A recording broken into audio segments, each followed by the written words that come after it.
Hypothyroidism को ठीक करने के लिए बहुत से लोग लेवोथायरॉक्सिन की दवाओं का इस्तेमाल करते हैं।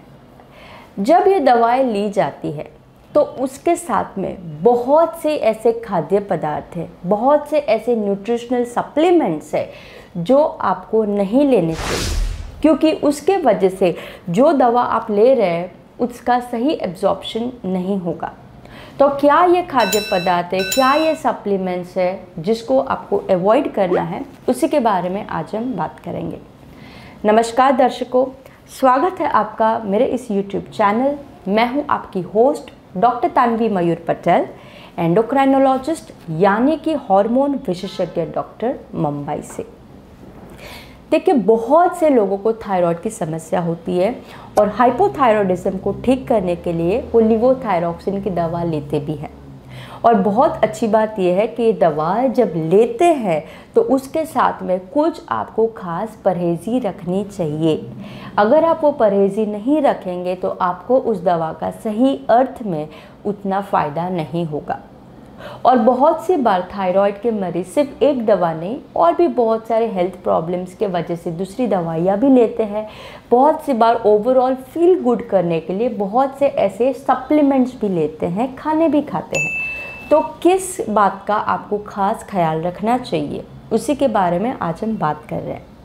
तो सबसे पहले हम बात करते हैं कि कुछ ऐसे हेल्थ सप्लीमेंट, उसमें दो सबसे महत्वपूर्ण कॉमन सप्लीमेंट हो गए हैं, वो है आयरन सप्लीमेंट और कैल्शियम सप्लीमेंट। और ये दोनों के लिए लोग दवाई लेते हैं, कैल्शियम की दवाइयाँ लेते हैं, एनीमिया का प्रॉब्लम है उसको ठीक करने के लिए आयरन सप्लीमेंट लेते हैं। अब क्योंकि आयरन के सप्लीमेंट को एम्प्टी स्टमक दिया जाता है तो इसीलिए बहुत सी बार मरीज उसको सुबह में लेते हैं थायराइड की दवा के वक्त पे। ये गड़बड़ आप कभी भी मत कीजिएगा। अगर आप कैल्शियम या तो आयरन की गोलियां ले रहे हैं तो थायराइड की गोली के बाद में कम से कम 2 से 4 घंटे का अंतर होना ज़रूरी है।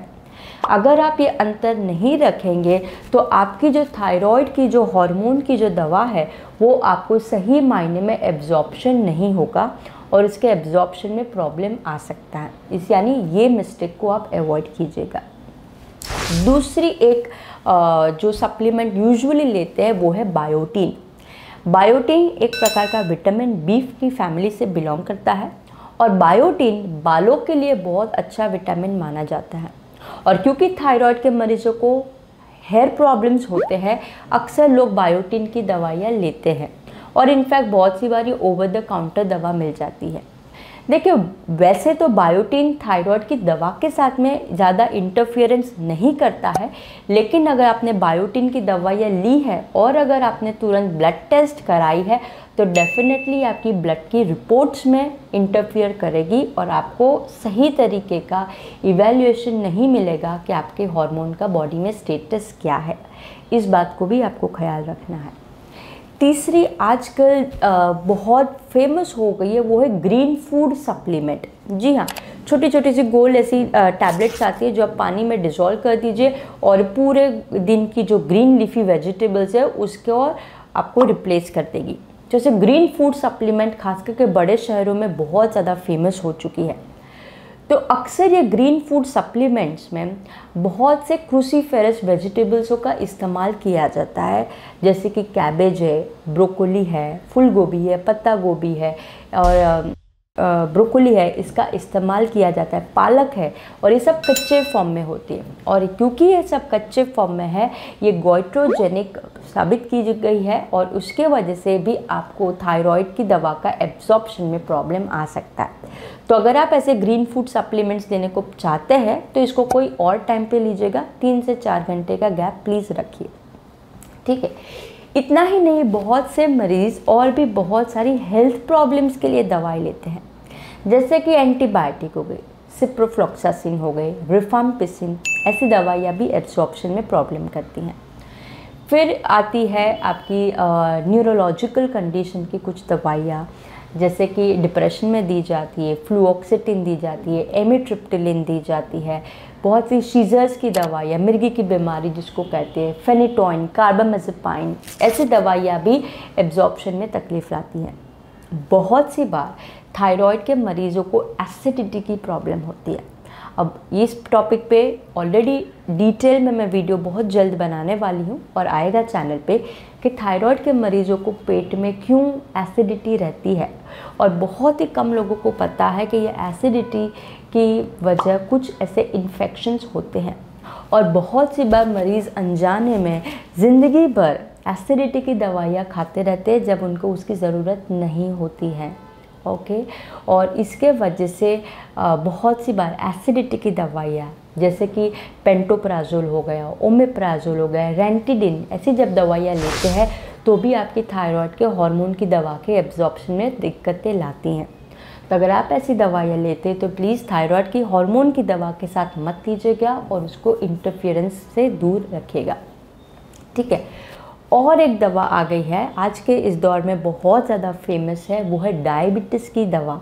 जी हाँ, डायबिटीज़ की एक खास करके जो दवा आई है मार्केट में, ओके, जिसको सेमाग्लूटाइड के नाम से कहती है। और ये सेमाग्लूटाइड वाली दवा भी सुबह में एम्प्टी स्टमक ली जाती है। तो अगर आप वैसे टाइम पे थायराइड की दवा लेंगे तो इसके भी एब्जॉर्प्शन में आपको प्रॉब्लम आ सकता है और आपको थायराइड हार्मोन ठीक से रिपोर्टिंग भी नहीं आएगी और आपकी बॉडी को दवा का उतना फ़ायदा नहीं होगी। यानी ये सब हेल्थ सप्लीमेंट्स और न्यूट्रिशनल सप्लीमेंट्स और दवाइयाँ अगर आप थायराइड की दवा के साथ में ले रहे तो आपको खास ख्याल रखना चाहिए। अब बढ़ते हैं कुछ खाने पीने की तरफ। जी हाँ, क्योंकि ये दवा सुबह में ली जाती है, सुबह में उसके दवा लेने के बाद में कुछ वक्त के बाद में लोग नाश्ता करते हैं। तो नाश्ते के टाइम पे आप जो खाना खाने वाले हैं उसका भी असर पड़ेगा आपकी दवा के एब्जॉर्प्शन के ऊपर। ठीक है, तो क्या ऐसे खाद्य पदार्थ है? सबसे पहला है उसमें आ जाता है वो है सोया में से बने हुए खाद्य पदार्थ। जी हाँ, सोया में से बहुत सी चीज़ें आती है, टोफू है, इडमाम है। हाँ, ऐसे जब आप खाद्य पदार्थ खाते हैं तो आपकी थायराइड की दवा के एब्जॉर्प्शन में दिक्कत ला सकते हैं। दूसरे, हाई कैल्शियम कंटेनिंग फूड। अब कैल्शियम कंटेनिंग फूड में सबसे ज़्यादा आ जाते हैं डेयरी प्रोडक्ट्स। तो डेयरी प्रोडक्ट्स में दूध, दही हो गया, चीज़ है, मक्खन है, ये सब कैल्शियम रिच फूड है और इसके साथ में थायराइड की दवा का एब्जॉर्प्शन में दिक्कत आ सकती है। उसी प्रकार हाई फाइबर फूड, अगर बहुत ज़्यादा मात्रा में हाई फाइब्रस फूड आप खाते हैं सुबह में तो आपकी थायराइड की हार्मोन की दवा बराबर से एब्जॉर्ब नहीं होगी। यानी ये कुछ इम्पॉर्टेंट खाद्य पदार्थ है। उसके अलावा आता है एक वॉलनट। जी हाँ, अखरोट। अखरोट के ऊपर ऑलरेडी मैंने एक डिटेल में वीडियो बनाया है कि क्या थायराइड के मरीजों को अखरोट खाना चाहिए या नहीं खाना चाहिए। आप चाहे तो उस वीडियो को डिटेल में देखिएगा, आपको समझ में आएगा। लेकिन अखरोट भी आपके थायराइड की दवा के एब्जॉर्प्शन में काफ़ी ज़्यादा नुकसान करता है। ठीक है, अब जब सुबह के नाश्ते की बात करते हैं तो बहुत से लोग इसमें इंक्लूड करते हैं मिलेट्स। जी हाँ, और मिलेट्स आज के इस दौर में बहुत ज़्यादा फेमस हो चुका है। तो अगर आप मिलेट्स में से कुछ ऐसे खाद्य पदार्थ खाते हैं जैसे कि रागी का डोसा हो गया, राजगीरा की पूरी हो गई, अगर आप ऐसे मिलेट्स वाले खाद्य पदार्थ खाते हैं तो भी आपको खास ख्याल रखना चाहिए। क्या थायराइड के मरीजों को मिलेट्स खाना चाहिए या नहीं खाना चाहिए, और अगर खाना चाहिए तो कौन सा मिलेट्स खाना चाहिए, कितनी क्वांटिटी का खाना चाहिए और खाने के वक्त आपको क्या खास ख्याल रखना चाहिए, ये सभी के ऊपर मैंने ऑलरेडी एक डिटेल में वीडियो बनाया है। तो अगर आप मिलेट्स को इस्तेमाल कर रहे हैं आपकी लाइफस्टाइल में तो उस वीडियो को देखना भूलिएगा नहीं, क्योंकि आपको थायराइड की दवा के ऊपर की उसकी जो असर है वो आपको बहुत अच्छे से समझ में आ जाएगी। उसके बाद में आते हैं और एक बहुत ही इम्पॉर्टेंट फूड, वो है ब्राज़िल नट, जिसमें बहुत ज़्यादा मात्रा में सेलेनियम पाया जाता है। ब्राज़िल नट एक थायराइड का सुपर फूड कहा जाता है। ऑलरेडी ब्राज़िल नट्स के ऊपर मेरे 3 वीडियो आ चुके हैं, कैसे ब्राज़िल नट को सही तरीके से खाने में लेना चाहिए, कैसे ब्राज़िल नट सुपर फूड की तरह कार्य करता है और ब्राज़िल नट से आपके पेट की चर्बी कैसे कम होती है। इस वीडियोस को बहुत लोगों ने देखा है, पसंद किया है। आप चाहे तो उस वीडियो को देखिएगा, आपको समझ में आएगा। जब आप थायराइड की दवा लेते हैं तो उस वक्त पे आपको ब्राज़िल नट को लेना भी इंक्लूड आइडियली करना चाहिए, क्योंकि ब्राज़िल नट के अंदर पाया जाता है सेलेनियम, और सेलेनियम बहुत इंपॉर्टेंट माइक्रो न्यूट्रिएंट है जब हम थायराइड के हार्मोन प्रोडक्शन के और उसके T4 to T3 हार्मोन के कन्वर्जन की बात करते हैं तब। तो ब्राज़िल नट को भी आप आपकी डेली लाइफस्टाइल में लेना भूलिएगा नहीं। ब्राज़िल नट बड़े शहरों में आसानी से मिल जाता है, छोटे शहरों में शायद से ना मिले। नीचे डिस्क्रिप्शन बॉक्स में मैंने एक लिंक छोड़ा हुआ है, आप चाहे तो उस लिंक के द्वारा ब्राज़िल नट को अमेज़ॉन से मंगवा भी सकते हैं। ब्राज़िल नट को आपको आपकी थायराइड की डेली लाइफस्टाइल में डेफिनेटली इंक्लूड करना चाहिए। ठीक है, तो ये आज हमने देखा कि थायराइड की अगर आप हार्मोन की दवा लेते हैं तो किन बातों का खास ख्याल रखना है, खास करके खाने पीने में और आपके मेडिकल न्यूट्रिशनल सप्लीमेंट्स के ऊपर। ठीक है, मैं आशा करती हूँ आज के इस वीडियो के बाद में आपको कुछ अच्छी नई और सही जानकारी हासिल हुई। अगर हाँ तो लाइक बटन पे ज़रूर क्लिक कीजिए।